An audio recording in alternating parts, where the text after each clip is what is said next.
Vale, merci. Bueno, buenos días a todo el mundo. Feliz martes.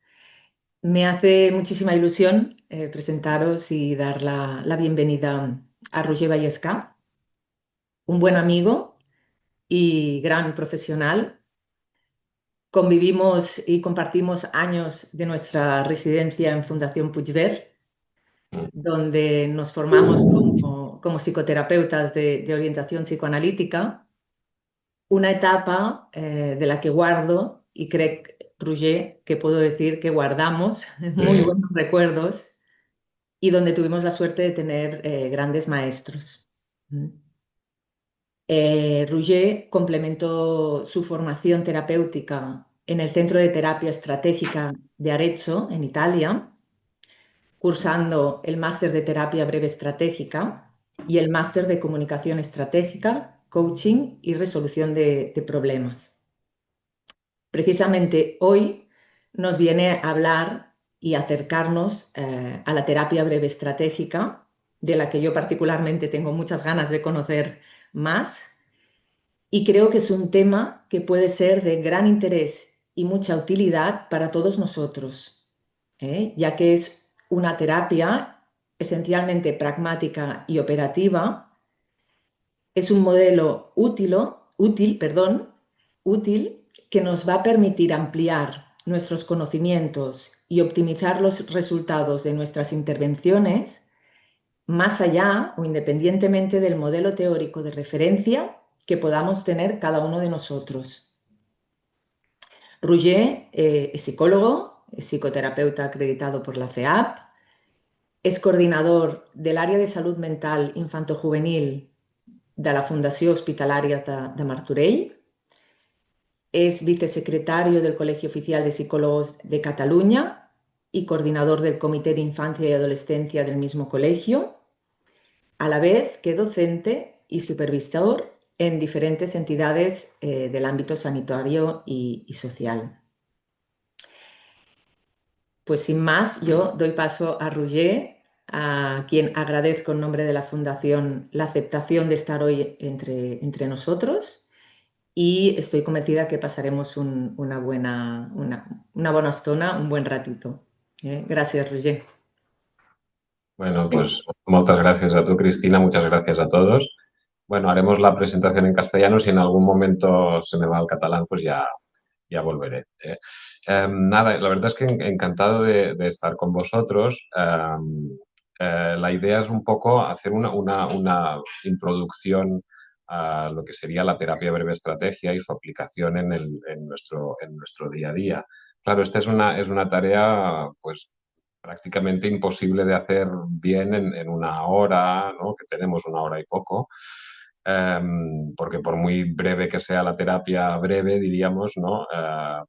Pues explicarla en una hora es prácticamente imposible, ¿no? Entonces, bueno, yo creo que la idea es hacer una pequeña introducción, algo que os llame la atención y que quizá os dé ganas de seguir, diríamos, estudiando alguna cosa, ¿no? O profundizando un poco en algún tema. Os pasaré luego también al final alguna bibliografía que podáis consultar y también quizá daros alguna herramienta para poder pensar la clínica desde una perspectiva quizá un poco diferente de la que estamos acostumbrados.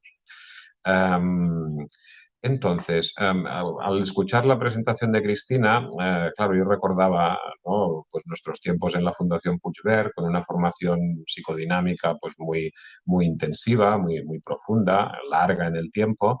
Y quizá pensaba, ¿no? Igual os podéis preguntar cómo llega un psicoanalista, ¿no? O un psicoterapeuta psicodinámico a caer en las redes de la terapia breve estratégica. Pues bueno, esto fue de una forma bastante casual, la verdad, porque yo hace unos cuantos años formaba parte de la junta de la sección de psicología clínica en el Colegio de Psicología, donde creo que, por cierto, Cristina también había estado antes que yo. Y llego un día a la reunión y me dicen, Roger, mira, hay la posibilidad de hay una beca para hacer un máster de psicoterapia breve estratégica y me preguntaron si la quería aprovechar.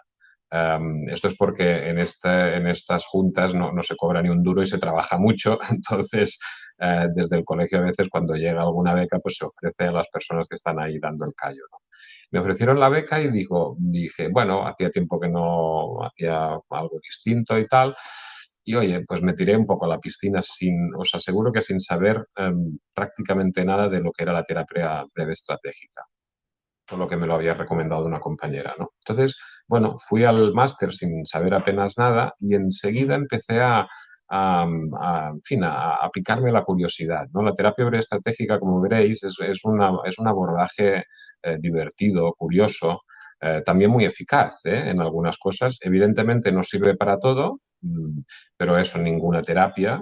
Pienso que tenemos que ser un poco humildes y saber que ninguna aproximación terapéutica vale para todo, pero es una aproximación muy curiosa, ¿no? Y la verdad es que enseguida empecé a plantearme cosas y a ver que hacían propuestas terapéuticas de las cuales quizá yo ya había, diríamos, intuido que podían funcionar, pero que no estaban sistematizadas y que no sabía el motivo por el cual funcionaban.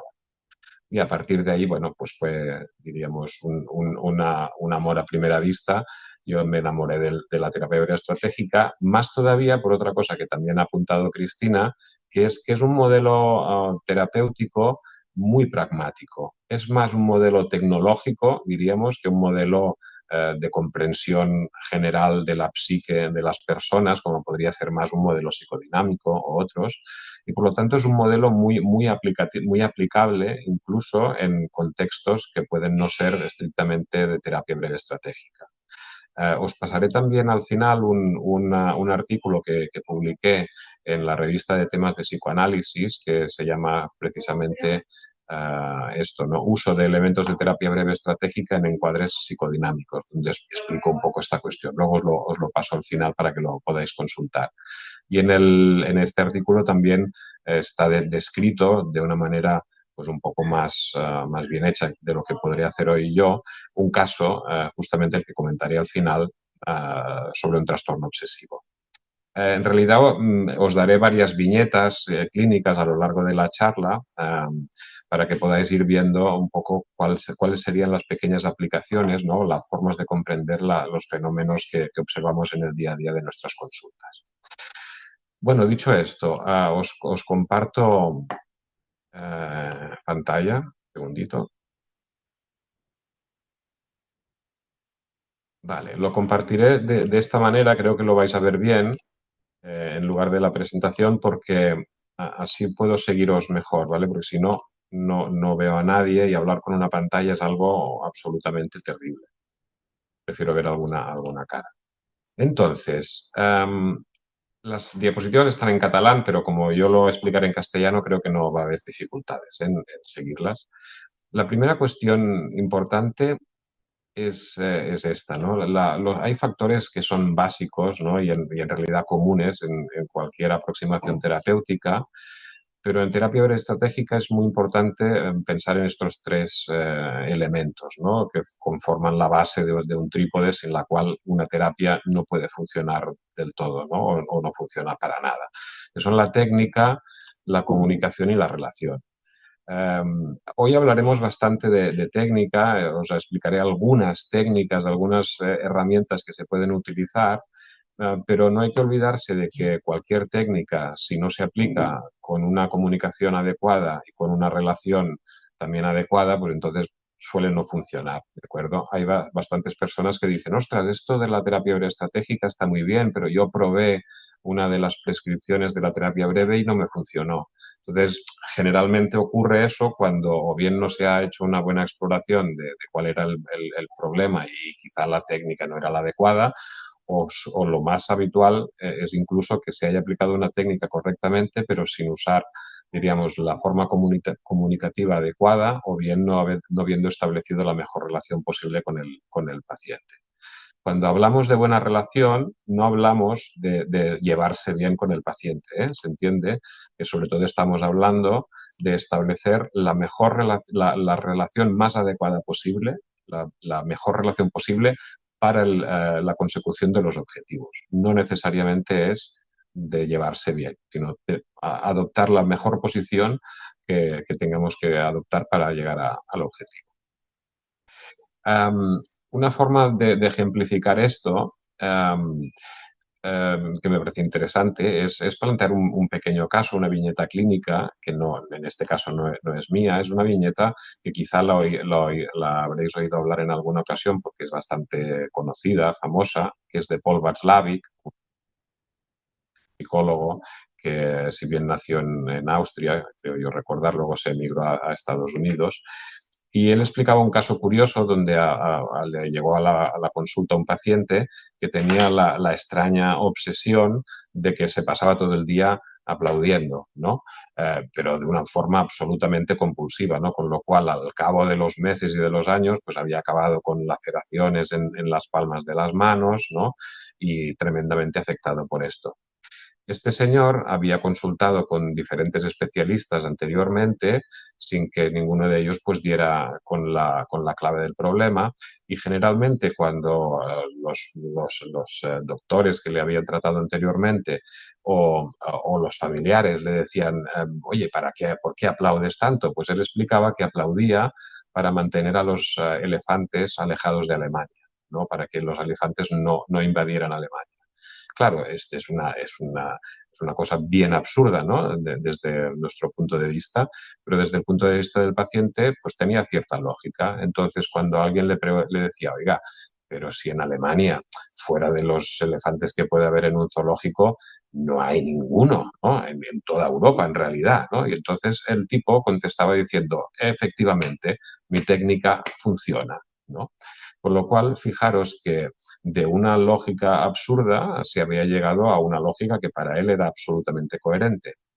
La solución intentada, que es un concepto del que hablaremos ahora, la solución intentada por los familiares o otras personas que habían tratado el caso era decirle, pero es un absurdo, ¿no? No tiene ninguna lógica, no hay elefantes por aquí. Pero como veis, eso no era invulnerable a esta solución. Paul Václavic, cuando lo recibe en la consulta, como veréis, adopta una posición totalmente diferente y le pregunta al paciente, así le he entendido bien, usted lleva muchos años, ¿no? Haciendo esto de aplaudir para mantener a los elefantes alejados de nosotros. Efectivamente. Y entonces le pregunto, pero ¿usted piensa que después de tantos años de aplaudir, ¿no? Quizá los elefantes hayan entendido de una vez que no son bienvenidos en nuestro país? Fijaros que es una pregunta que, lejos de confrontarle con lo absurdo de su razonamiento, diríamos, toma como posible la situación y sigue la lógica del paciente, por muy absurda que nos parezca, y desde su lógica le hace una pregunta con la que luego introducirá un pequeño cambio, ¿no? El paciente le dice, hombre, saben, no lo había pensado nunca, pero no lo sé, quizás sí. A lo que Paul Václavic le hace la siguiente propuesta. Le dice, ¿qué le parece si usted desde hoy hasta la próxima semana que nos veamos hace el esfuerzo de dejar de aplaudir, pongamos así, durante unos 5 minutos, no más, y veamos si los elefantes aparecen o no? Pero le indica también al paciente que es muy importante que durante esos 5 minutos esté muy atento a cualquier señal que indique que los elefantes puedan estar viniendo, porque de ser así, lo que debería hacer entonces, naturalmente, es ponerse a aplaudir como un loco para mantenerlos alejados. ¿De acuerdo? Fijaros que esto, que para nosotros puede parecer muy absurdo y si lo viera alguien desde fuera diría este terapeuta está más loco todavía que el señor que consulta, pero sigue siendo una estrategia que entra dentro de la lógica del paciente, no de la nuestra, y que propone un cambio desde su lógica, ¿sí? El paciente entonces está de acuerdo y a la semana siguiente, cuando vuelve, le dice que ha hecho la prueba y que efectivamente estuvo observando y no aparecía ningún elefante. Con lo cual, Paul Václavic le propone que qué le parecería si pudiera ampliar un poco este periodo de tiempo y en lugar de hacerlo 5 minutos, pues que lo hiciera 10, por ejemplo, ¿no? No me alargaré mucho en el resto del caso, como os podéis imaginar, diríamos, la continuación de la estrategia es ir ampliando estos tiempos hasta que al final se produce una ruptura en la cognición, ¿no? del paciente y llega un día, ¿no? diciendo, sabe, doctor, creo que los elefantes ya no van a volver. ¿No? Y lo hace, él explica que lo hace con una cara de decir, bueno, he comprendido, ¿no? Ahora comprendo que quizá aquello que yo pensaba era absurdo. Pero el absurdo lo puede comprender una vez se ha ejecutado un cambio en la conducta. Redundaremos sobre este tema, pero me parecía una viñeta interesante para empezar a plantear cuál es el abordaje estratégico. No lo he dicho, pero no tengo inconveniente en que me podáis parar en cualquier momento, si hace falta, o levantáis la mano, o mejor todavía abrís el micro y me decís, ¿eh? Y si hay alguna pregunta o algún comentario, lo podemos hacer. Bien, paso a la siguiente diapositiva. Las estáis viendo, ¿eh? Entiendo. Sí.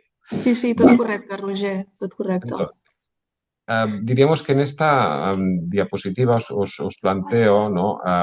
Cuáles son las diferentes formas en que las personas solemos complicarnos la existencia. Porque dificultades, pues tenemos todos, ¿no? Pero diríamos una cosa es tener dificultades y la otra convertirlas en verdaderos problemas.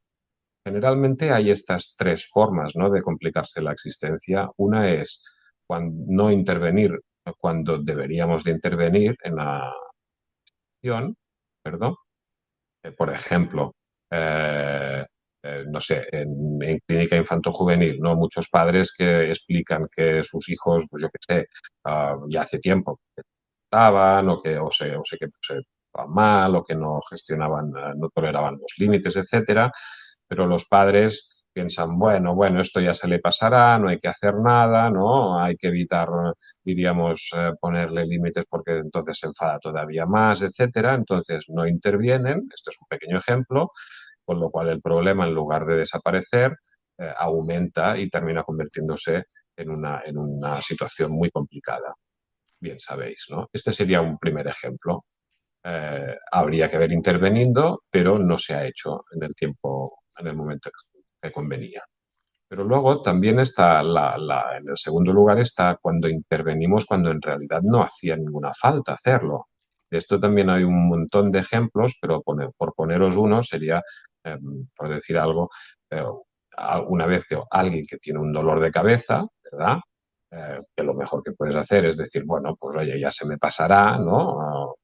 Pero si me entra la duda de qué es lo que ocurre que en mi cabeza y tal, y entonces consulto en internet en por qué puede ser mi dolor de cabeza, pues sabéis, ahí pueden salir múltiples cosas, como por ejemplo que uno tenga, yo qué sé, la tensión por las nubes, o que tenga un tumor en el cerebro, o que sean no sé cuántas otras cosas. Con lo cual, de ahí puede venir una preocupación enorme sobre qué le ocurre a mi cabeza y crearme realmente otros dolores de cabeza. ¿Me explico? Es decir, este sería otro ejemplo. Intervenimos cuando en realidad lo mejor que podríamos haber hecho es no intervenir. Y la tercera gran forma de complicarnos la existencia sería cuando intervenimos en algo que realmente sí había que intervenir, pero lo hacemos de una forma inadecuada, ¿no? Por poneros un ejemplo también, pero de esta última categoría pondremos varios a lo largo de esta sesión, pero un ejemplo podría ser un niño que recuerdo que los papás me explicaban que tenía miedo a que hubiera ladrones en su barrio, entonces estaba muy asustado de que le pudieran entrar en casa, con los cuales los padres decidieron pues, instalar unos barrotes en las ventanas del domicilio. ¿Qué pensáis que sucedió inmediatamente después? Alguien que tenga ganas de abrir el micro y decirlo. Alguien cuesta más participar en online, está claro. Bueno, os lo explico yo. Os lo podéis imaginar algunos. ¿Que van a aumentar las dos? Ay, perdón. Sí, sí, Que aumentaron los miedos, no entiendo. Le dieron la razón al niño. aumentaron de forma exponencial, porque claro, ¿qué ocurre, no? Cuando unos padres ponen unos barrotes en las ventanas, pues que evidentemente están dándole la razón al niño, ¿no? De ahí vinieron otros miedos, entonces ya no se podía separar de nadie, tenía que estar todo el rato acompañado por casa y entró en un círculo vicioso donde veremos ahora os lo seguiré explicando, ¿no? Pero fijaros, es una solución intentada. El concepto de las soluciones intentadas no es único de la terapia breve estratégica, ni mucho menos. La terapia breve estratégica se inserta dentro de una tradición más de las sistémicas, y las soluciones intentadas son parte de esta familia de terapias, ¿no? Donde, como diríamos, la formulación del problema sería esto, ¿no? Yo tengo una dificultad, entonces intento una solución, pero esta solución no solo no resuelve la dificultad, sino que de cierto modo la aumenta. Claro, ¿qué hago entonces, no? Pues lo más sensato sería plantearse si esa solución fue la buena, pero generalmente lo que hacemos es al revés, es seguir usando de la misma solución, pero pues, 2 tazas, ¿no? Es decir, si no querías caldo, pues 2 tazas. De forma que en este caso que os explicaba, por ejemplo, aparece una dificultad que es un miedo, que sabéis, era absolutamente normal y evolutivo. Pero la solución intentada redunda en ese miedo por la razón y aumenta el problema, aumenta el miedo. Cuando aumenta el miedo, los papás aumentan las estrategias de protección del niño, de evitación de lugares, etcétera, etcétera. No, no puede estar en la habitación solo, le tengo que acompañar, con lo cual se empieza a generar este círculo vicioso que se retroalimenta. Esto es muy frecuente. De hecho, fijaros que en la mayoría de los casos, cuando unos niños no pueden dormir solos, por miedos, ¿no? Suele pasar esto. Los papás te explican, bueno, es que, claro, tiene miedo de que haya monstruos o de, sí, ¿no? o de que los papás desaparezcan, o no sé, mil cosas, ¿no? Tienen miedo. Y entonces los papás, ¿qué suelen hacer? Pues bueno, a mirarla debajo de la cama antes de irse a dormir, cerrar bien las ventanas, dejar la puerta abierta totalmente, dejar 30 luces abiertas. Claro, pues frente a estas situaciones, el planteamiento es decirle a los papás, pero, bueno, y además explicarle al niño que no tiene por qué preocuparse, que no hay ningún peligro y que los fantasmas no existen y estas cosas. Pero fijaros que existe diríamos, un doble mensaje en este tipo de actitudes, porque verbalmente los papás le están explicando al niño que no hay ningún tipo de problema, que no hay ladrones fuera, que no va a venir un asesino, existen, pero sus conductas, ¿con qué son congruentes? ¿Con la idea de que no hay ningún peligro o con la idea de que hay que protegerse permanentemente? ¿Lo veis? Es decir, hay una incongruencia entre lo que decimos, no hay peligro, y lo que hacemos. Todas las conductas de no separarse del niño, mirar debajo de la cama, cerrar bien la ventana, dejar la puerta abierta, yo qué sé, todas estas cosas son congruentes con la idea de que hubiera un... Es decir, si hubiera un peligro, naturalmente nunca dejaríamos a nuestros hijos solos, cerraríamos la ventana, comprobaríamos todo, ¿veis? Con lo cual, entramos en este círculo vicioso. He puesto este ejemplo porque es cotidiano y propio de nuestro ámbito infanto-juvenil, pero este es un ejemplo que diríamos, podríamos poner muchísimos más, muchos otros ejemplos, ¿no? En cualquier caso, lo que termina ocurriendo es que la dificultad original, incluso cuando ha habido un problema, imaginemos que hay un niño que, yo qué sé, que se ha pegado un susto muy grande un día, ¿no? Y que realmente un día se enteró de que en la casa de al lado había entrado un ladrón. Pero la dificultad puede haber ya desaparecido y en cambio el problema persiste, ¿no? En una especie de círculo vicioso, autopoyético, es decir, retroalimentado, que se autoalimenta y que sigue creciendo ya por sí solo.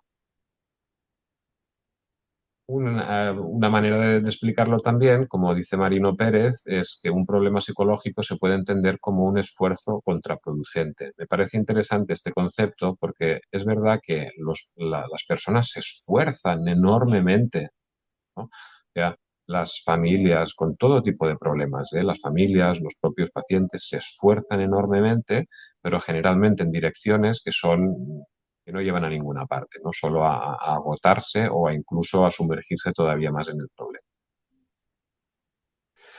Bueno, una forma más divertida de entender esto que os explico sería a través de esta fábula, ¿no?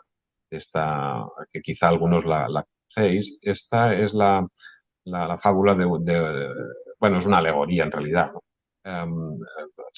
Diríamos que el planteamiento es el siguiente: una serie de científicos bastante malotes, como veréis, deciden colocar a unos cuantos monos en un recinto cerrado con una escalera en medio y unos plátanos colgando de arriba, ¿no?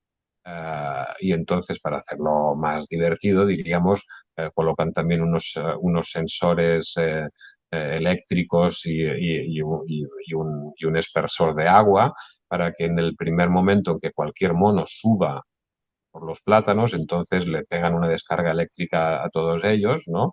Y los rocían con agua fría, ¿verdad? Un estímulo totalmente aversivo. ¿Qué ocurre? Que evidentemente cuando los monos entran por primera vez al recinto y ven los plátanos ahí arriba, pues el mono más rápido y más espabilado es el que sube, pero enseguida, ¡plas!, les pegan una descarga a todos, ¿no? Por lo cual los monos, que son unos seres inteligentes, enseguida descubren que ahí arriba no se puede subir. Y cualquiera que lo intente, los demás lo paran enseguida pegándole una paliza, ¿no? Ahí no se sube. ¿De acuerdo? En este momento, cuando los monos ya han aprendido esto, los investigadores pueden retirar ya diríamos, los electrodos y el tema del agua, el montaje del agua, porque los monos ya han aprendido y ya no van a necesitar eso para nada más, ¿no? El experimento continúa cuando deciden sacar a uno de estos monos que han aprendido y meter a otro que nunca ha estado en el recinto. Pues como podéis imaginar, cuando el mono nuevo entra y ve los plátanos ahí arriba, ve que nadie hace ningún esfuerzo por subir, dice, esta es la mía, voy para allá rapidísimo. Pero claro, a la mínima que los demás ven que se acerca a la escalera, se tiran encima de él y le pegan una paliza. Con lo cual, este mono también enseguida aprende que allí no se puede subir, ¿vale? Aunque no sepa por qué. Luego el experimento continúa sacando a otro mono de los que ya habían aprendido y colocando a uno nuevo. El mono nuevo, naturalmente, hace lo mismo que hizo el anterior, ¿no? Que es intentar subir allí, con lo cual consigue el mismo resultado, que los demás se le echan encima, incluso el último que había entrado y que no sabe por qué demonios no se puede subir a la escalera, pero también se tira encima de él a pegarle una paliza, porque como sabéis, los monos son seres sociales, gregarios, ¿no? Y como pues hacemos lo que hace el vecino de al lado. El experimento continúa hasta que los investigadores han retirado a todos los monos antiguos, los que en algún momento habían recibido una descarga o habían sido rociados con agua fría, y todos los monos son nuevos, ¿de acuerdo? Ninguno de ellos ha recibido ninguna descarga, ninguno fría, pero ninguno de ellos se atreve a subir a la escalera. Nadie sabe por qué, pero nadie sube. Entonces, la historia mira un poco diciendo, si le pudiéramos preguntar a los monos, ¿por qué demonios, a los nuevos, claro, por qué demonios nadie sube a por los plátanos? Te dirían, no lo sé, pero las cosas por aquí siempre han funcionado de la misma manera, ¿no? Es decir, es una imagen divertida, si queréis, para poder darnos cuenta de esto, ¿no? Hay un momento en que el origen del problema, ¿no? Lo que decíamos en la diapositiva anterior, ¿no? La dificultad ya desapareció hace tiempo, pero el problema persiste. Y esto que le ocurre a los monos y que, como algunos de vosotros habréis intuido, muy propio de muchas instituciones, esto es muy clásico de grupos y de instituciones, pero también a las personas nos termina pasando lo mismo, ¿no? Es decir, que a veces seguimos ejecutando una serie de patrones de conducta sin saber exactamente por qué lo estamos haciendo. El origen de eso se ha perdido en el tiempo. Como veréis, en terapia breve estratégica no nos interesa tanto el origen del problema, sino aquellas cosas que lo hacen persistir, ¿no? A esto es a lo que desde la terapia breve estratégica se le llama el sistema perceptivo reactivo. Es decir, esto de aquella modalidad redundante a través de la que una persona percibe y reacciona en relación a sí mismo, a los otros y al mundo que le rodea, ¿no? Y es una modalidad que acaba haciéndose en automática e involuntaria y que configura nuestra forma de ver el mundo, ¿no? Por eso he puesto también los de Ramón de Campoamor. No hace falta leer esta diapositiva, solo es para que veáis que diríamos que se convierte el problema va escalando en complejidad, ¿de acuerdo? Y lo que al principio puede ser un problema individual de la persona, a menudo termina también implicando a otras personas. En el caso de los trastornos obsesivos, muy frecuente, que las familias participen en gran medida de los rituales obsesivos de sus hijos y hijas. Y lo veremos también en cierto modo, porque el caso que presentaré no es exactamente un trastorno obsesivo compulsivo, es un trastorno obsesivo de pensamiento, pero también ocurre esta cuestión. Con lo cual, lo que vemos en esta imagen es que hay todo un primer hecho que puede ser real, algo que nos ha asustado, el vecino de al lado que le entraron ladrones, etcétera, pero que provoca una sensación de miedo o una sospecha, etcétera, que genera una serie de reacciones de soluciones intentadas, que estas soluciones intentadas complican en el número 3 el problema a un nivel mayor. En el número 4 todavía incrementamos más las mismas soluciones intentadas o algunas que van en la misma dirección, por lo cual la cosa todavía se complica más, se convierte en redundante, implica a otras personas, sean de la familia o de las amistades, etcétera, etcétera, y finalmente se constituye como este sistema regulado, autopoético, que es lo que llamaríamos el sistema de percepción-reacción. Vale, vamos a entrar en la segunda cuestión. La primera que quería plantear era justamente esta, ¿no? La cuestión de las soluciones intentadas. Como veréis, es fundamental fijarse en cuáles son esas soluciones intentadas para tratar de resolver los problemas. Entonces, solo para aclarar el concepto, soluciones intentadas serían todas aquellas soluciones que una persona o su familia o sus profesionales o el grupo donde está han puesto en marcha para tratar de resolver un problema, pero que no solo no lo han resuelto, sino que nos damos cuenta de que las propias soluciones terminan formando parte de la persistencia del problema, ¿no? Entonces, desde el abordaje de la terapia estratégica, se trata de empezar a remover, diríamos, ¿no? A quitar, ¿no? Estas soluciones intentadas y a cambiarlas por otras que realmente sean soluciones funcionales. Luego veréis con algunos ejemplos. Ay, perdón. Entonces, vamos con el tema de las lógicas. Cuando os he hablado de Paul Václavic, ¿no?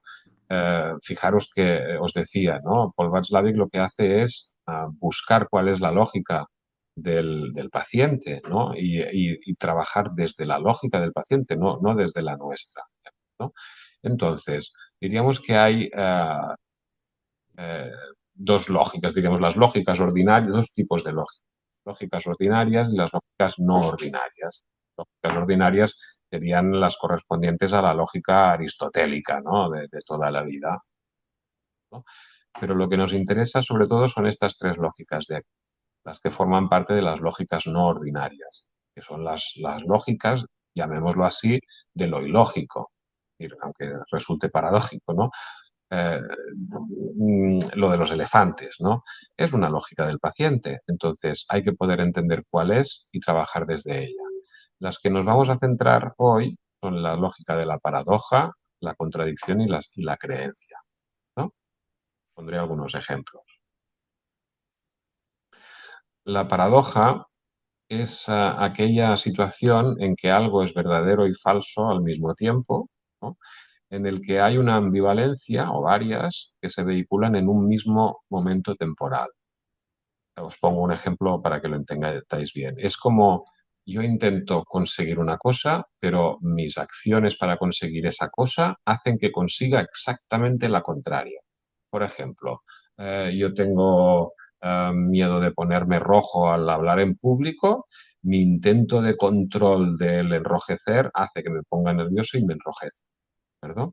Hay otros fenómenos, muchos, Intento recordar una palabra, ¿no? La tengo en la punta de la lengua, cuanto más fuerzo, más me alejo de ella. En cambio, vuelto, me olvido y tal, plaf, me viene a la cabeza, ¿no? Esta lógica es la clásica lógica, bueno, aquí podemos ver un pequeño ejemplo, más en formato de chiste, ¿no? Este es Felipito, ¿no? Si no recuerdo mal, de Mafalda, que como veis, no lo voy a leer, pero está tan concentrado en tratar de concentrarse que finalmente se desconcentra y pierde la atención, ¿verdad? Esta es una lógica paradójica. En el mismo momento en que yo intento una cosa, consigo exactamente la más a nivel clínico, es la lógica que vehicula la mayor parte, por no decir todos, los ataques de pánico. ¿Sabéis? Pues se produce mucho cuando una persona empieza a experimentar toda una serie de sensaciones, trata de frenarlas, trata de reducir su ritmo cardíaco, controlar la respiración, no ponerme nervioso, etcétera, etcétera, y eso automáticamente desencadena toda una reacción en escalada que conduce al ataque de pánico. ¿De acuerdo? Esta es la lógica de la paradoja. Em, también en nuestro ámbito más infanto-juvenil, por ejemplo, lo podemos observar en las situaciones en que niños, ¿no? Por ejemplo, que tienen una enrabiada muy fuerte, una rabieta, ¿de acuerdo? Que los padres a menudo intentando se le pase la enrabiada y tal, todavía consiguen echarle más gasolina y que la cosa siga encendiendo, incluso haciendo que ellos mismos se enfaden. Esta es la lógica de la paradoja. Intento una cosa, consigo justamente la contraria en el mismo momento, ¿no? O en un momento muy inmediato. ¿Por qué ocurre esto? Pues porque, diríamos, esta lógica se basa mucho en la intuición, cuando en realidad muchas de las soluciones en salud mental son contraintuitivas, ¿verdad? La intuición nos dice que cuando me estoy poniendo nervioso, pues debo de tranquilizarme. La intuición me dice que cuando una persona, en fin, está triste, tengo que alegrarla. La intuición me dice que cuando mi hijo está muy enrabiado, tengo que calmarle o tiene que... ¿no? Y esto es válido, pero solo es válido si el problema que estamos abordando es un problema razonablemente pequeño. Es decir, yo estoy un poco nervioso e intento tranquilizarme, puede funcionar. Si mi hijo está un poco enfadado y le digo, hombre, mira, no hay para tanto, ¿no? Vamos a cambiar de tema y tal, puede funcionar. Si alguien está un poco triste, dices, venga, vamos a aprovechar el día, nos vamos a tomar un café o una cerveza y nos distraemos, puede funcionar. Pero si alguien está muy triste, está deprimido, ¿no? Eso funciona. Decirle, oye, tienes que ver el lado positivo de las cosas, ¿no? No todo está tan mal. Disfruta de tus hijos, de tus nietos, de no sé qué, ¿no? Eso no funciona, ¿verdad? Si uno está muy nervioso o muy enfadado, intentamos calmarle, lo que suele suceder es el efecto contrario. Con lo cual, la lógica de la paradoja se explica justo por esto, porque intuitivamente vamos hacia un lugar que en realidad nos va a perjudicar. Y esto no siempre lo vemos. Vamos con bueno, esta me la reservo. La lógica de la paradoja también afecta al pensamiento. Pero en este caso, os pido que mantengáis esta viñeta en la mente porque hará relación con el caso que es. La segunda lógica que quería plantearos es la de la contradicción, ¿no? La contradicción, a diferencia de se parecen, pero tiene una diferencia importante. También hay una ambivalencia, pero se vehicula en una sucesión temporal.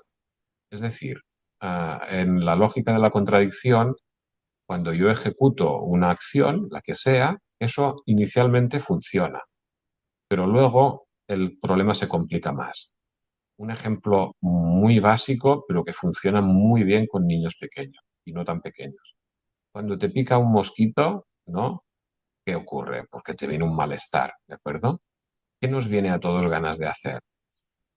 No hace falta que lo veas, ¿no? Rascarnos. Esto es el clásico, ¿no? Bien, ¿qué nos han dicho todas las mamás y todas las abuelas que no hay que rascarse? ¿Por qué? Pues porque cuando tú tienes un malestar, ¿no? Y te rascas, evidentemente ese malestar disminuye. Durante un rato disminuye. Pero también sabemos que luego vuelve a aparecer. Generalmente cuando te rascas una picada, pues pica, y te rascas, pica más todavía luego. Incluso te puedes llegar a hacer sangre, etcétera, etcétera.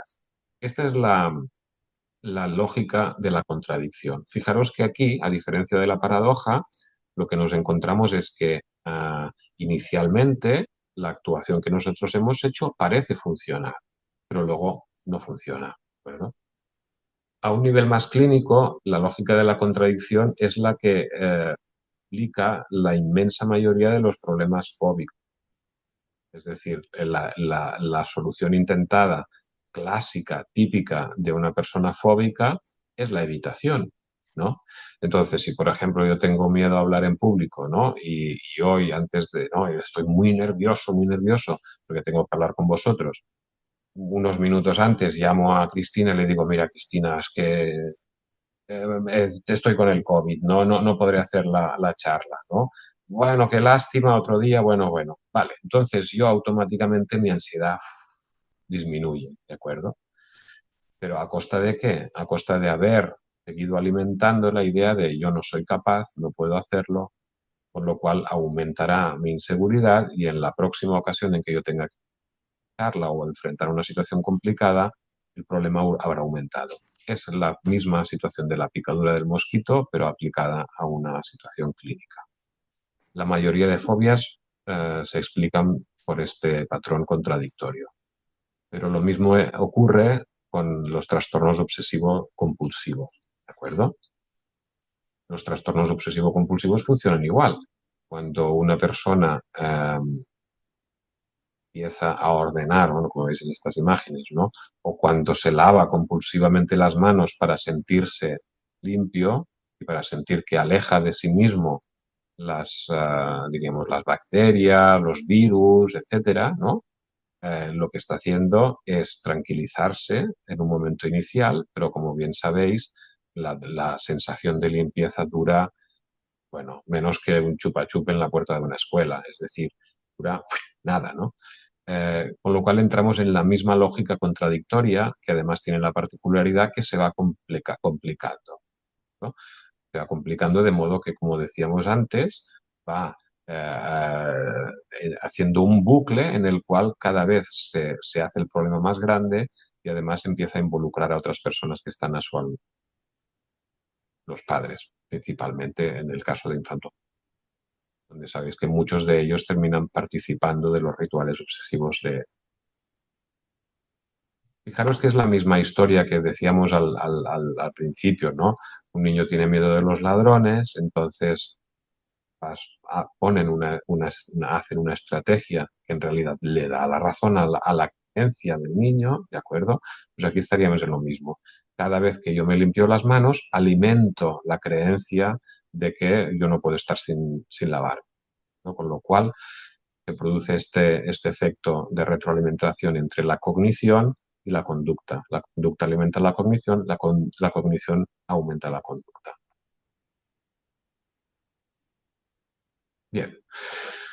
Y la última de las lógicas que plantearemos sería la lógica de la creencia. Ah, bueno, perdón, en la anterior, por qué es así? ¿No? Decíamos en la paradoja, cosa es la intuición me lleva hacia un sitio, pero llego al sitio contrario. En el caso de de la contradicción pasa un poco lo mismo, ¿eh? La intuición me dice, si yo percibo un peligro, debo evitarlo. ¿Cuál es el problema? Que en realidad estamos hablando de situaciones no peligrosas realmente, sino imaginariamente, ¿no? Con lo cual, si yo evito un peligro, genial, es una buena solución, ¿verdad? Pero si yo evito un miedo, esto es una mala solución, ¿verdad? Porque potencio diríamos, la idea de que el miedo en realidad es una cosa ficticia de mía, sino... Bueno, entonces, la última que quería comentar es la de la creencia, ¿de acuerdo? Creencia, la definición sería esta, todo aquello que podemos estructurar como conocimiento, pero que no es verdad que sea verdadero. Es decir, son todas aquellas situaciones en las que nuestra creencia acaba configurando a veces incluso realidades, ¿no? Em, Esto es un clásico de las paranoias o de las fobias sociales también, ¿no? Todo el mundo se va a reír de mí, etcétera, etcétera. o todo el mundo me odia, o también es propio de de las depresiones, ¿no? Creer que yo soy alguien incapaz, etcétera, etcétera, y eso también acaba redundando. Am, ¿Cuál es el motivo por el cual las creencias, ¿no? Redundan y, diríamos, tienen tanta importancia? Pues porque también se retroalimentan a sí mismas, ¿no? Cuando una persona tiene el miedo o la creencia, perdón, la creencia de que todo el mundo, por decir algo, le odia, una paranoia, ¿no?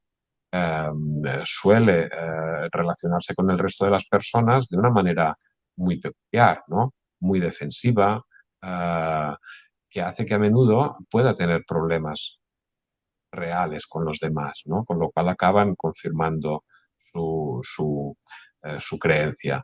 Pongamos otro ejemplo, una persona muy celosa, ¿no? De su esposa o de su esposo o de su novio, da igual, ¿no? Que permanentemente está acosándole, diciéndole, no, es que tú un día me vas a dejar, yo ya lo sé, ¿no? Porque tal, tal, tal, cuando sigue apretando y apretando, apretando, ¿qué es lo que termina consiguiendo? Que lo dejen naturalmente, con lo cual se cierra el círculo y la creencia se retroalimenta, ¿no? Todo esto que os explico tiene su importancia porque desde el punto de vista de la intervención breve es fundamental dos cosas, diríamos, ¿no? La primera es identificar cuáles son las soluciones intentadas en cada caso, cuál es la lógica que hay detrás de cada uno de ellos, si es una lógica contradictoria, si es una lógica paradójica, si hay una creencia, suele haberla. Y entonces, en base a cuál sea la lógica de ese caso, deberemos estructurar nuestras soluciones terapéuticas basadas en eso. Es decir, lo veréis en el caso que os planteo, ¿eh? Si la lógica que vehicula el caso es una lógica paradójica, la estrategia que tendremos que usar será una estrategia paradójica. Si la lógica que vehicula el caso es una lógica contradictoria, la estrategia terapéutica deberá seguir una lógica contradictoria también, ¿no? Si la lógica que vehicula el caso fundamentalmente es una creencia, deberemos de introducirnos en la creencia del otro, ¿de acuerdo? No negarla. ¿Sabéis qué ocurre cuando le niegas la creencia a un paranoico? ¿Ah? Lo sabéis todos. Entonces debemos de introducirnos en la creencia del otro y cambiarla desde dentro. Esto ya lo decía Mark Twain, que decía que es mucho más difícil convencer a alguien de que le están, perdón, decía, es mucho más fácil engañar a alguien que convencerle de que le están engañando, ¿no? La terapia estrategia, en el sentido de las creencias, va en esta línea, ¿no? No voy a perder el tiempo intentando decirle a alguien que el mundo no está en contra suya ni le persigue, voy a asumir esta creencia suya y desde dentro voy a engañarle. Sí, o voy a introducir elementos que rompan su engaño, ¿de acuerdo? Mejor dicho, ¿vale? Entonces, los objetivos básicamente es romper este círculo vicioso de retroalimentaciones entre la persistencia del problema y las soluciones intentadas, tratar de vencer las resistencias al cambio que siempre están en los casos, incluso en aquellos que tienen muy buena predisposición a cambiar, produciendo experiencias concretas de cambio en la percepción y la reacción del paciente frente a la realidad. Ahora me explicaré un poco mejor, y construir un equilibrio nuevo y que sea duradero, claro. También en el menor tiempo posible y con la intervención mínima necesaria, ¿no? Solo lo necesario. Intentamos que no haya nada superfluo. Esto supone un cambio de paradigma, ¿de acuerdo? Respecto a otros abordajes terapéuticos. En la terapia breve estratégica no nos interesa tanto el por qué existe un problema, cuál es la causa de un problema, sino sobre todo nos interesa el cómo funciona el problema y por qué persiste. Es lo que decíamos, ¿no? El origen, a diferencia del psicoanálisis, ¿no? Diríamos, o al menos del más clásico. No nos interesa aquí en este punto tanto el por qué existe el problema, cuál fue la causa original, sino cómo funciona, qué es lo que le hace persistir, ¿verdad? Por tanto, no nos interesa tanto un análisis de los contenidos, sino de los procesos. No es tanto un análisis semántica, sino sobre todo pragmática. Y no corresponde a un modelo determinista, sino epistemológico, cibernético y constructivista. La causalidad tampoco es una causalidad lineal, no es que A cause B y luego B causa C, sino que entendemos que muchas cosas están ya totalmente liadas. Y A causa B, pero B también causa A también causa C, etcétera, etcétera, ¿no? Y finalmente, lo que nos interesa sobre todo no es tanto un diagnóstico descriptivo del problema, sino un diagnóstico operativo. Es decir, cómo está funcionando este problema. No cómo es, sino cómo funciona y cómo puedo hacer para resolverlo. De modo que el cambio conceptual es el siguiente, ¿no? No vamos tanto de la comprensión al cambio, es decir, no pretendemos que el señor de los elefantes, ¿no? Comprenda que es absurdo que no hay elefantes allí en ningún lado y que entonces al cambiar que te diga, vale, entonces no existen, vale, vale, entonces cambio, ¿no? Ya no hace falta que aplauda. No es tanto esto, no es tanto esto, sino lo contrario, ¿no? Lo que tratamos de hacer es introducir un cambio en la perspectiva de la persona, un cambio en la conducta persona que genere luego una comprensión del fenómeno, ¿de acuerdo? A menudo sin explicarle ni tan siquiera el por qué hacemos esto. Pongo un pequeño ejemplo y luego ya vamos casi directos al caso, ¿de acuerdo? Un ejemplo que es banal, pero que es interesante. Uno de los fenómenos que más vemos en las consultas es el tema de las enrabiadas de los niños, ¿no? De las rabietas. Si nosotros tratamos, y una de las cosas que sabemos que ocurren es que las familias, ¿no? Acaban participando de esta enrabiada, intentando sacar al niño de allí, diciendo para ya de quejarte, etcétera, etcétera, ¿no? Terminan ellos también enfadados y la cosa se explosiona, ¿no? Diríamos. Entonces, hay familias con las que tú le puedes decir, mira, no, es que esto no lo puedes hacer de esta manera, no, tienes que hacer de esta otra, le explicas, comprenden y entonces cambian su conducta. Pero hay muchas otras que no. Hay muchas otras que no ocurre eso, que tú les has explicado 1000 veces cómo tiene que hacerlo, oye, que es normal, que a veces los niños se quejan, que hay que aguantar un poquitín, hay que contener eso, etcétera, y no son capaces de hacerlo. Pues para estos, la terapia breve estratégica propondría introducir un cambio en su conducta sin que se den cuenta para que luego llevarles a la comprensión. El ejemplo sería una familia típica, tú les dices, no, o que tú intuyes que no van a entender, ¿no? El cómo tienen que hacer para contenerse ellos frente a una enrabiada del niño. Bueno, pues una propuesta, porque te dicen, es que este niño está muy loco, le pasa algo, tiene una enfermedad, tiene un, no sé, que sea, ¿no? Tiene el demonio dentro y no hay manera. Entonces, una propuesta es, bien, vamos a hacer una cosa, vamos a estudiar el grave problema de tu hijo, ¿no? Vamos a estudiarlo de la siguiente manera. Desde hoy hasta la próxima visita que nos veamos, te propongo que cada vez que tu hijo haga una enrabiada de estas tan fuertes que hace, ¿no? Tú inmediatamente cojas papel y bolígrafo y anotes el momento exacto en el que empieza la enrabiada, la hora y el día, que apuntes también cuál era la situación, el desencadenante de esta enrabiada y que apuntes el tiempo que dura esta enrabiada desde que empieza hasta que termina, ¿de acuerdo? Con lo cual, además de la libreta, tendrás que proporcionarte un cronómetro o si no, en el teléfono móvil. Y les decimos que es muy importante que como esto es una información fundamental para entender la característica del caso y la gravedad del mismo, es muy importante que durante esos minutos se abstengan de intervenir en absoluto, porque, claro, si intervienen, entonces nos contaminan, diríamos, el experimento, ¿no? No sabremos si la enrabiada ha durado más porque tú sin querer la has estimulado más, o si ha durado menos porque tú al final le has dado una chocolatina para que se calle, ¿no? Bien, fijaros que esta es una propuesta terapéutica que es planteada a los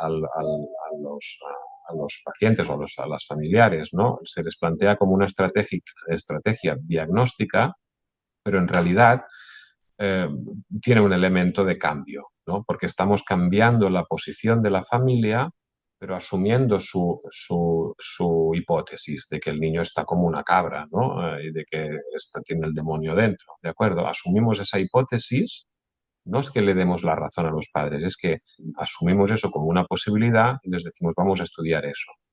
¿Qué creéis que ocurre cuando un niño que hace una enrabiada, en lugar de recibir como respuesta el carrusel conductual, ¿no? y cognitivo y emocional de los padres, se encuentra con alguien que en lugar de ejecutar toda esta serie de cosas, lo que hace es mantenerse al margen, simplemente observar y apuntar, ¿no? Pues lo que suele ocurrir es, bueno, a veces que intentan ir a por la libreta y mandarla a tomar viento, o a por el cronómetro, esto ya se les avisa a los padres, ¿no? Te lo guardas y ya está. Pero lo que suele ocurrir es que se produce un cambio, se produce un cambio además bastante inmediato. Con lo cual, lo habitual es que los padres luego vengan y te digan, bueno, no ha hecho, se enrabió mucho el primer día, pero luego cada vez que ve que cojo la libreta me manda a freír espárragos y se larga. Y luego vuelve más tranquilo, por ejemplo.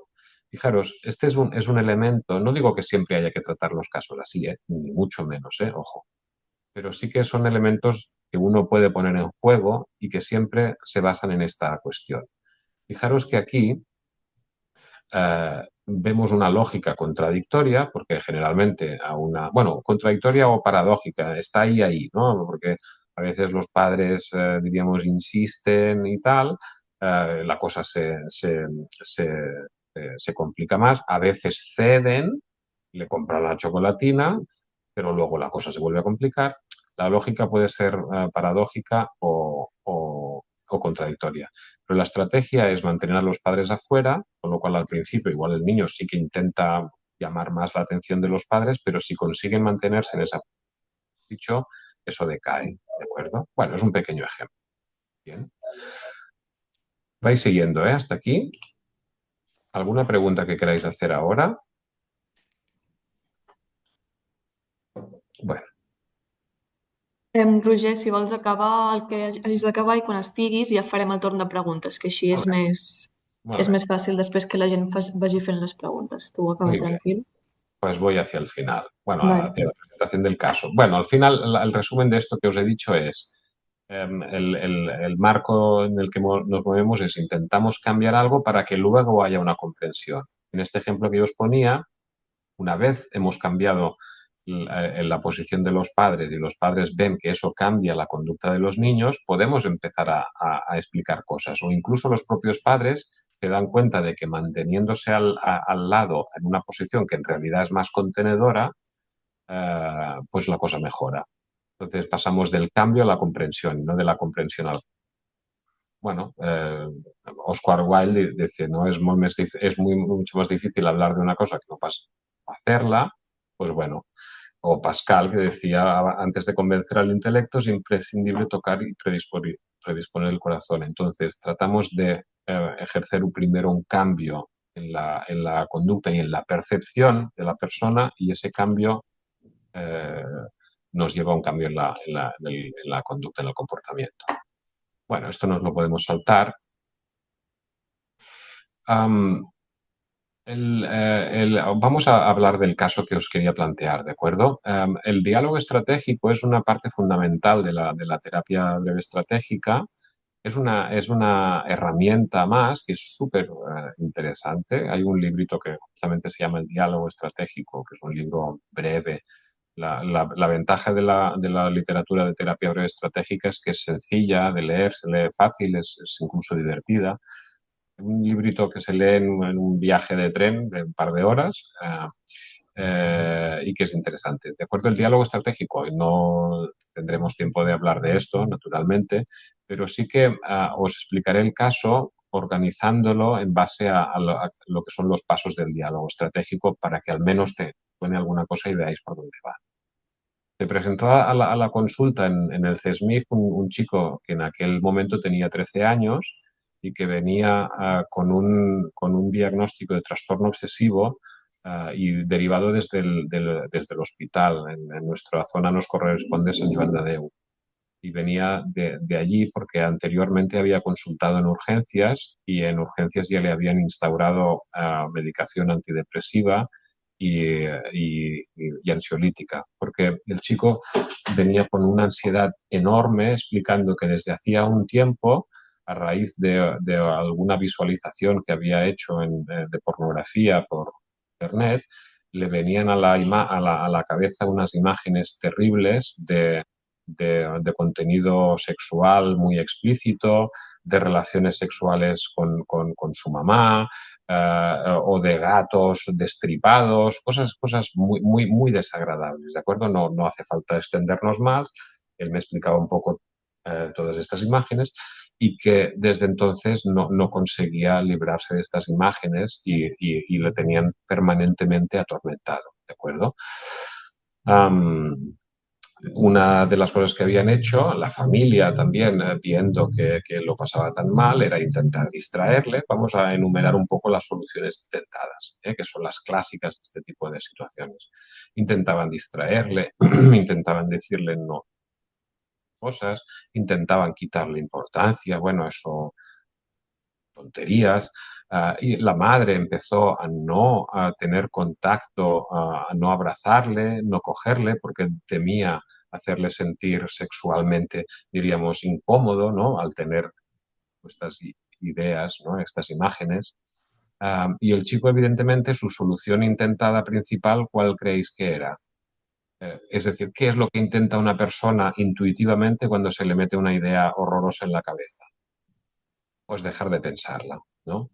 ¿Qué es lo que consigue una persona cuando intenta dejar de pensar en algo?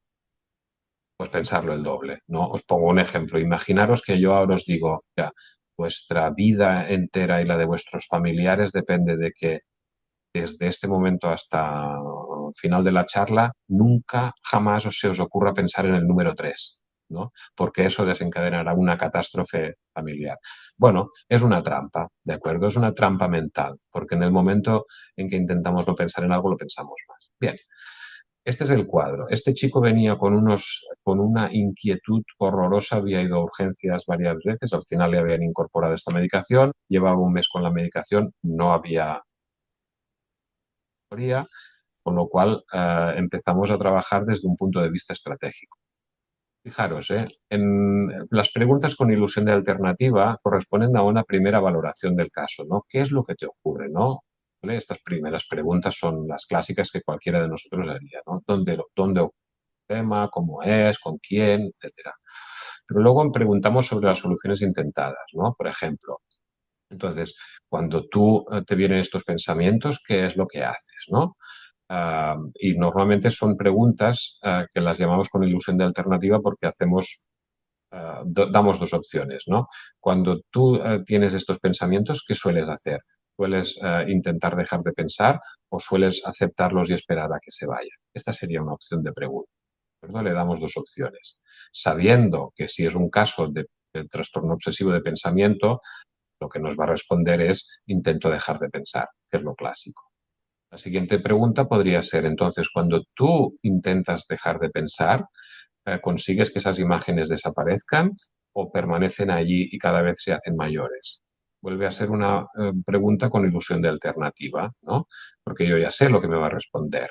¿De Estas son las preguntas que les llamamos preguntas de intervención. Preguntas de intervención son aquellas preguntas que hacemos no para recibir nosotros una información, sino para que la reciba la persona que tenemos delante. ¿De acuerdo? Este sería un ejemplo. Cuando tú intentas no pensar, entonces consigues que eso se vaya de tu cabeza y te quedas tranquilo, o eso permanece allí y te va martilleando y te pone cada vez más nervioso. ¿Vale? La respuesta es no, eso continúa allí, ¿no? Otra posible pregunta sería entonces, viendo que esta solución no está ayudándote, ¿tú crees que deberías de seguir intentando no pensar o deberíamos de hacer alguna cosa distinta? ¿Lo veis? La propuesta del diálogo estratégico es, no soy yo el que le va a decir a él lo que tiene que hacer o dejar de hacer, sino que le voy a hacer las preguntas necesarias para que sea la propia persona la que termine diciéndose a sí misma lo que debería o no debería hacer o lo que está yendo bien o está yendo mal. Esto es una estrategia muy buena, aplicable a cualquier, diríamos, contexto terapéutico, quizá con la excepción de personas que tienen en fin, una persona en una crisis psicótica, una persona con una discapacidad intelectual grave, podría no funcionar, pero en la mayoría de los casos consigue reducir mucho las resistencias de las personas y orientarlas hacia el cambio. Bien, Yo le pregunté esto, ¿no? Naturalmente él me dijo que no conseguía dejar de pensar. La paráfrasis reestructurante es que después de hacer estas primeras preguntas hacemos una paráfrasis y decimos, por ejemplo, que en este caso sería, entonces, si te he entendido bien, lo que me estás explicando es que tú desde hace un tiempo se te instaló una imagen en la cabeza muy desagradable y cuanto más intentas quitarte de la cabeza, más permanece en ella. ¿Lo he entendido bien? ¿De acuerdo? Esta es la paráfrasis. O otra paráfrasis podría ser, entonces, si además lo entiendo bien, tus papás han intentado distraerte, han intentado no abrazarte para, ¿no? Pero no hemos conseguido que eso mejore. ¿Es correcto hasta aquí? Y la persona tiene que certificarte la corrección de la paráfrasis. ¿Sí? Hago un breve apunte. Fijaros, cuando la mamá se retira y deja de abrazarle, ¿qué es lo que está consiguiendo? ¿Lo veis? ¿Os recuerda lo que hemos dicho al inicio? Cuando mi hijo tiene miedo de los ladrones y yo instalo una verja en casa, ¿a qué le estoy dando credibilidad? ¿A que no hay ladrones o que sí que los hay? Cuando la mamá decide no darle más abrazos, ¿a qué le da credibilidad? ¿A la idea de que nunca va a pasar nada sexual entre nosotros o a la de que podría llegar a pasar algo? ¿Lo veis? Con lo cual, la solución intentada alimenta de una forma terrible las ideaciones obsesivas, en este caso de este. Vale. El tercer punto es evocar sensaciones. Esta es una parte muy, muy interesante y muy divertida de la terapia breve estratégica. ¿De acuerdo? Tratamos de, como hemos dicho antes, decía Blaise Pascal, convencemos al intelecto antes de convencer a la razón, ¿no? Entonces, en este caso, la imagen analógica o el aforismo que yo, bueno, no es un aforismo, es una historieta, fue la siguiente, ¿no? Yo le dije, mira, tu caso me recuerda, me hace pensar en una historia que me contaron hace años, y esto es cierto, ¿eh? En la casa del Tíbet, cuando yo hace unos cuantos, bastantes años, hacía algo de meditación y de budismo y tal. Bueno, esto no se lo expliqué, pero le dije, me recuerda a una historia interesante de un discípulo, un monje, ¿no? Que se dirige a casa de su maestro para preguntarle cómo tiene que hacerlo para llegar a la iluminación, para llegar a la sabiduría, ¿no? Entonces el maestro le dice, mira, en el camino hacia la sabiduría, el primer paso que debes de dar es pasarte una semana entera sin pensar en mono, ¿de acuerdo? Entonces, ¿no? El monje sale muy contento de la cabaña de su maestro, pensando, esto va a ser sencillísimo, porque claro, yo no pienso nunca en monos, así que esto va a estar chupado. ¿Qué pensáis que le ocurrió en ese momento al monje? Yo le pregunté esto, ¿no? De hecho, le dije, ¿por qué piensas que te...? Bueno, me dijo, pero le dije, ¿qué piensas que le pasó? Lo pregunto a vosotros. ¿Qué pensáis que le pasó? Pues naturalmente que alguien que no había pensado nunca en monos, en el momento en que empezó a darle importancia a no pensar en ellos porque era la consigna, llegó al efecto contrario, con lo cual el monje llega a la cabaña del maestro al cabo de una semana y le dice, maestro, fue la peor semana de mi vida. Me pasé toda la semana pensando en monos. Cuanto más intentaba alejarlos de mi cabeza, más se presentaban en ella. Cuando intentaba imaginarme una playa desierta, tranquilísima, aparecían los monos saltando encima de la playa. Cuando imaginaba unas nubes, pues caían monos como si fuera una estúpida lluvia de monos, ¿no? Entonces, fijaros, ¿no? En este punto, yo le dije al chico, ¿por qué crees que? Porque él lo ves, tú ves en la cara de alguien que se ha quedado con la imagen, ¿no? Le digo, ¿por qué crees que te cuento esta historia? ¿Por qué crees que me ha venido a la cabeza? Me dice, porque eso es lo que me pasa a mí. ¿De acuerdo? Hay una conexión, pero es una conexión, diríamos, externa a él. Esto ayuda muchísimo. Ayudan mucho estas historias, sobre todo cuando aciertas. Si no aciertas, no tiene ningún efecto. Me dijo, esto es lo que me ocurre a mí. Le digo, ¿quieres que te explique cómo sigue la historia? Y me dijo, sí, claro. Entonces le expliqué que entonces a la segunda visita al maestro, el maestro le dice, bueno, bien, has pasado una mala semana, el siguiente paso que tienes que dar es pasarte una semana entera pensando en monos. No te olvides ni en un solo segundo de pensar en monos. ¿De acuerdo? Bueno, el monje sale de nuevo relativamente contento porque dice, bueno, al menos esto que me ha pasado esta semana, que es tan terrible, pero al menos le sacaré un provecho porque ahora que ya no puedo dejar de pensar en monos, pues es la consigna que me ha dado el maestro. Nuevamente, ¿no? ¿Qué pensáis que le ocurrió al monje?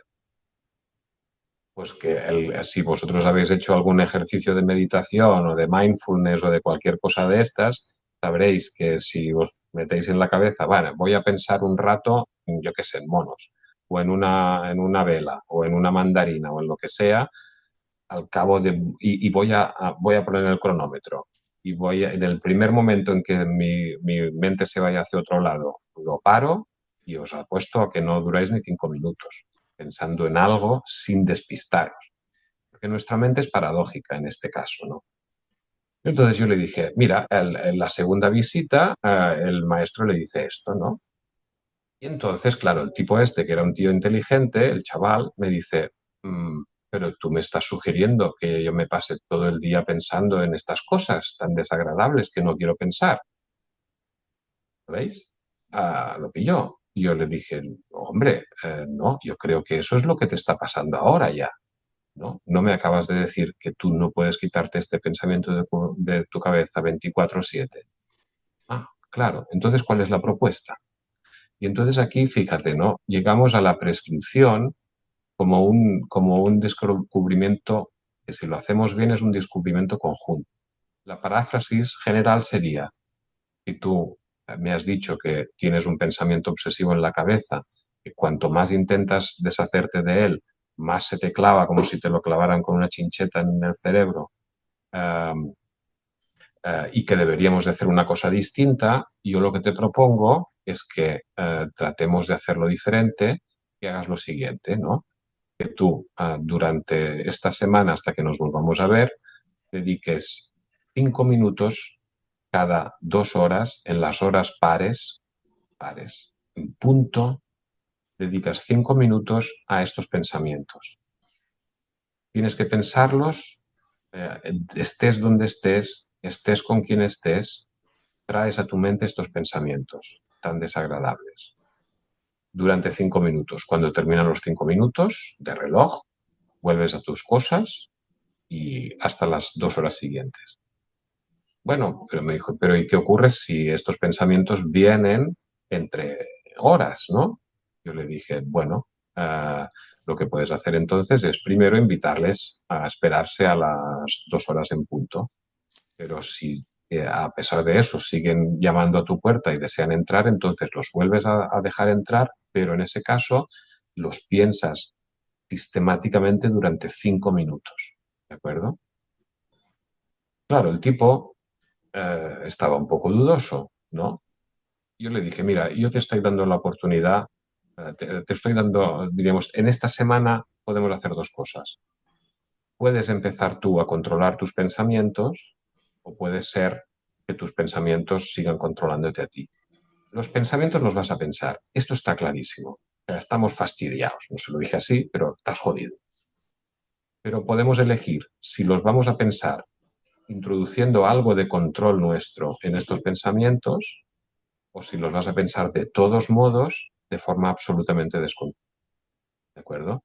Fijaros que en esta estrategia, diríamos, en este caso, la lógica del caso es una lógica claramente paradójica, más intento no pensar, más lo pienso, junto a otras lógicas contradictorias. Mi mamá no se acerca a darme abrazos, entonces me tranquilizo porque no la voy a violar, pero luego alimento todavía más el pensamiento.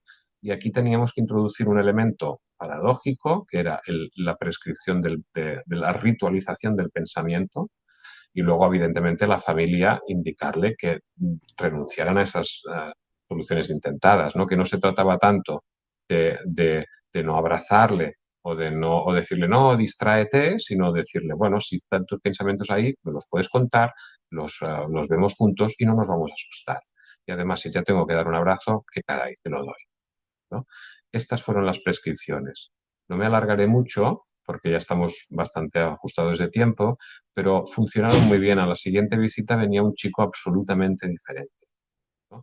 Me dijo, funciona muy bien, es la técnica perfecta, me decía el pobrecillo. Bien, os cuento esto, sé que es una viñeta parcial y sé que a mí mismo, desde la perspectiva psicodinámica, me generaba muchas otras preguntas, ¿de acuerdo?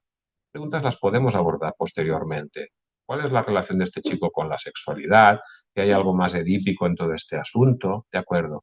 Pero el movimiento estratégico es el que me interesaba plantearos en este caso, ¿de acuerdo? Entonces, sé que es muy incompleto, pero como estamos así un poquito ajustaditos de tiempo, casi que prefiero dejarlo en este punto y espero que se haya entendido un poco la cosa y si no, con las preguntas que podáis hacer, a ver si lo podemos aclarar del todo. Muchas gracias. Molt bé, Roger, moltíssimes gràcies per tot el que ens has explicat. Veig que ja hi ha el Claudi que vol fer una pregunta. Si voleu, comencem amb el torn de preguntes. Si voleu fer una intervenció, podeu aixecar la mà com el Claudi, o si no, també podeu deixar-ho pel xat i ho llegirem nosaltres perquè ho respongui el Roger. Molt bé, Claudi, digues. Hola, Roger. Bueno, muchas Hola. gracias por la presentación, ¿no? Y yo creo que ha sido muy interesante. Yo estaba como recordando, ¿no? Pues cuando empecé a hacer formación en mentalización, ¿no? Y que, bueno, y salió, ¿no? Durante la formación un poco como el tema de cuando estás entrenado, ¿no? En un tipo, ¿no? De abordaje, a veces, ¿no? Cómo cuesta como pivotar, ¿no? O cambiar algunos de los automatismos que te salen como terapeuta, ¿no? Y te quería preguntar un poco por tu experiencia, ¿no? Si es como que en el CESMIC, ¿no? Según lo que te encuentres, pivotas un poco entre este abordaje o cuándo lo usas, cuándo no lo usas, y saber si esto te ha resultado fácil o es como que tienes que desaprender algunas cosas o no sé, estaba como haciéndome estas preguntas y a lo mejor sale en tu artículo que nos pasarás, ¿no? Que hablas un poco de cómo introducir estas técnicas, ¿no? En un abordaje psicodinámico, pero si nos puedes anticipar algo. Sí, os lo he colgado en el chat, os he puesto el enlace al artículo. Bueno, claro, o sea, los automatismos los tenemos todos. Yo pienso que una cosa muy importante, es que cada uno de nosotros sepamos cuáles son los límites de nuestros recursos terapéuticos. O sea, no todo vale para todo. Yo lo siento, si alguien no está de acuerdo podemos discutirlo, ¿eh? Pero ni el psicoanálisis vale para todo, ni la terapia breve estratégica vale para todo, ni el cognitivo-conductual vale para todo, nada vale para todo. Pero hay técnicas o herramientas que pueden ser una gran elección en algunos casos en particular. Yo, por ejemplo, la terapia breve estratégica la utilizo muchísimo con trastornos fóbicos, con trastornos obsesivos, con trastornos de conducta, pero también se usa mucho con trastorno de conducta alimentaria, pero ahí yo ya no me meto tanto porque no lo domino y también uno tiene que ser más bueno y en que no, pero en cambio no lo usaría para muchas otras cosas, o sea, un trastorno de personalidad. Hay elementos que tú puedes trabajar desde elementos que puedes poner en juego en una terapia. Esto es lo interesante. Lo que yo os he planteado, muy brevemente, es, oye, hay herramientas, tenemos una caja de herramientas de la que podemos sacar algunas que no estamos acostumbrados a sacar. Pero es una herramienta que tú la usas dentro del contexto de una terapia más completa. Como os decía en este caso, la terapia no intervino allí. Os he explicado estratégico de una parte del asunto, ¿no? Pero había muchas otras cosas que tratar allí. El resto de abordaje lo podemos hacer desde otras disciplinas. Y estoy de acuerdo que cada uno, naturalmente, y es lógico, pues tenemos nuestra propia forma de ver las cosas y a veces nos cuesta, ostras, renunciar al conocimiento que tenemos e incorporar uno nuevo. Esto es evidente, pero bueno, hay alguna otra, ¿no? Sí, Albert. Hola, Roger. Felicidades por la sesión, por la capacidad de sintetizar. Creo que es la hostia lo que has hecho hoy. Te lo digo de verdad. Mira, el Departamento de Salud ha ofrecido a CESMIC y a CESMAS, bueno, perdona, y también a profesionales del PCP, una formación en terapia breve estratégica. La han hecho 3 lunes seguidos, 3 horas, son 9 horas. Ayer acabamos la última sesión y seguramente esto me ha ayudado más o mucho a poder entender más lo que tú hoy has explicado, ¿no? Pero me parece interesante, hay muchos aspectos, ¿no? Primero, el concepto de comprensión desde la acción. Recetas, prescripciones que invitan al paciente a poder hacer alguna cosa que yo diría que están un poco desorientados con el motivo real por lo que les hacemos. Hay alguna cosa que los orientamos hacia un lugar donde van a recibir lo que no esperan y no saben. Por tanto, ahí hay algo también ya paradójico, ¿no? O desconcertante incluso. Pero que me parece interesante entender todo esto, lo has dicho muy bien antes, técnica, comunicación y relación. Y ahí está el oficio, el arte, ¿no? De todo esto, ¿no? No es una idea, es un conjunto, es un timing, es un paciente, es una comprensión. Hay muchas cosas ahí y esto lo hace más difícil. También el dejar de entender desde una lógica que nos hemos entrenado para entrar en otra lógica. O sea que aquí hay mucha tela, ¿vale? Pero me gusta el concepto, fíjate en CESMIC, ¿no? Visitas a 2 meses. Trastornos, yo diría, del área neurótica, obsesiva, ansiosa, fóbica, por ahí nos podríamos mover. Y para rescatar a Eulalia Torres de Bea, ¿cuántas veces hemos hablado en los CESMICs de dinámicas viciosas instauradas? Hoy has hablado de esto también, ¿no? Luego, desde aquí veo un foco, un entreno, un tenerlo presente, un escoger un paciente y a ver qué puedo hacer con esto, ¿no? Como reto. I nada, i no m'allargo més. Roger, agrair-te molt la sessió d'avui. Gràcies. Pues mira, muchas gracias. Sí, la formación la conozco porque, entre otras cosas, yo esta formación que os estoy dando hoy la estoy dando desde el 2019 o una cosa así, y me pareció que en la formación que a mí también me llegó había curiosas, para no decir sospechosas, coincidencias con mi programa del año 2019. Ahí lo dejo, que estamos grabando. Y la otra cuestión es, sí, es cierto, o sea, nosotros también a veces formamos parte de las soluciones intentadas de los pacientes, en CESMIC, en los nuestros también. Entonces, formamos parte de un equilibrio semi-sano, diríamos, ¿no? Entonces, sí es cierto que esto da para pensar que a veces, ¿no? Y que es lo que estamos intentando hacer también desde nuestros CESMICs, que cuesta mucho, ¿eh? Pero si yo sé que voy a ver 10 veces a este paciente a lo largo, o 10 no, 7, por decir algo, a lo largo de un año, sé que si lo veo 7 veces a lo largo de 2 meses o 3, ¿no? Puedo conseguir un cambio. En algunos casos, en otros no, ¿eh? Pero en algunos de estos fóbico-obsesivos, etcétera, puedo conseguir un cambio. Y en cambio, si lo veo cada 2 meses, pues difícilmente voy a cambiar nada. Y la otra cosa que me hacías pensar es, cuando llega una persona, por ejemplo, ¿no? Que lo decías, cambiar a través de, ¿no? Pues sin que se den cuenta. Cuando llega una persona a la consulta y te dice, mira, mi hijo es fóbico, no sé qué, o yo soy fóbico, etcétera, etcétera y tal, bien fácil, le dices, oye, mira, como eres fóbico, el tema es que tú tienes que dejar de evitar y tienes que enfrentar las cosas, y entonces cuando las enfrentes te darás cuenta de que eres capaz, Entonces, una terapia podría durar 10 minutos, de verdad. Si la persona te dijera, ah, vale, claro, y yo pensando, tonto de mí, que debería de seguir evitando las cosas. Ahora lo entiendo, comprendo y cambio. Bueno, esto sería muy sencillo, pero sabemos que no es así. Entonces, todos estos artilugios terapéuticos los ponemos al servicio de intentar ayudar a la persona a llegar a la comprensión, aunque lo tendremos que hacer por derroteros que no son los más rápidos. ¿De acuerdo? Bueno, Cristina, quedado.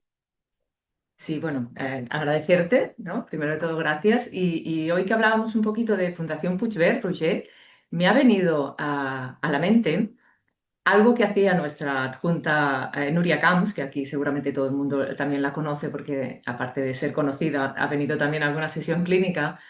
Y si te acuerdas, en Puigverd, que veíamos muchas disfunciones eréctiles, ¿no? Muchas parejas con dificultad de tener relaciones sexuales, etcétera.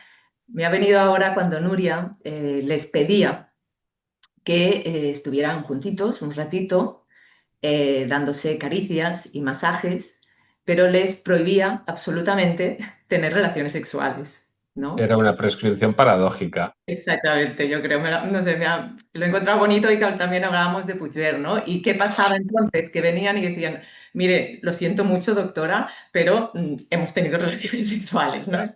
Problema Claro, resuelto.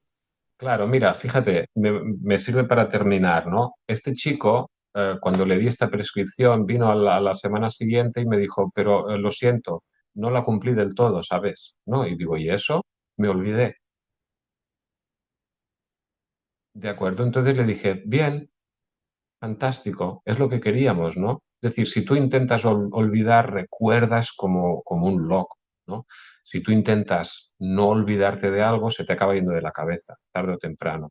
Ese fue el gran aprendizaje que hizo este chico, pero fue un aprendizaje que si yo se lo llego a explicar y tal cual, oye, mira, no, lo que tienes que hacer es dejar de preocuparte de eso porque, ¿no? Y simplemente ya se irá. No, ¿no? Entonces todo este montaje, este artilugio va al servicio de llegar al punto donde, ¿no? Entonces sí, sí, gracias por el apunte porque además, Nuria Camps, que me acuerdo mucho, eh, sí, sí, totalmente una prescripción paradójica, estratégica. Bueno, Molt bé. supongo que estamos fuera de tiempo. Yo espero que haya sido más o menos comprensible, porque de verdad es mucho volumen de información en muy poco tiempo, que os haya picado la curiosidad. Os he dejado el artículo, os dejo, si os parece también, algo de bibliografía, a ver si la tengo por aquí, Vale, para que... sí, todo esto lo enviaremos en un correo que os haremos llegar con la grabación del vídeo y el material que nos envíe Roger. Vale, No pues sé si hay entonces la alguna pregunta bibliografía más. ya os la envío por otro lado. Vale. No sé si tenéis alguna pregunta más, podemos... Sí, a mí me gustaría hacer una pregunta, porque me he quedado pensando. Hay una diapositiva que nos has pedido que recordáramos, llena de monos japoneses. Eh, ah, ¿Por qué teníamos que recordar la diapositiva?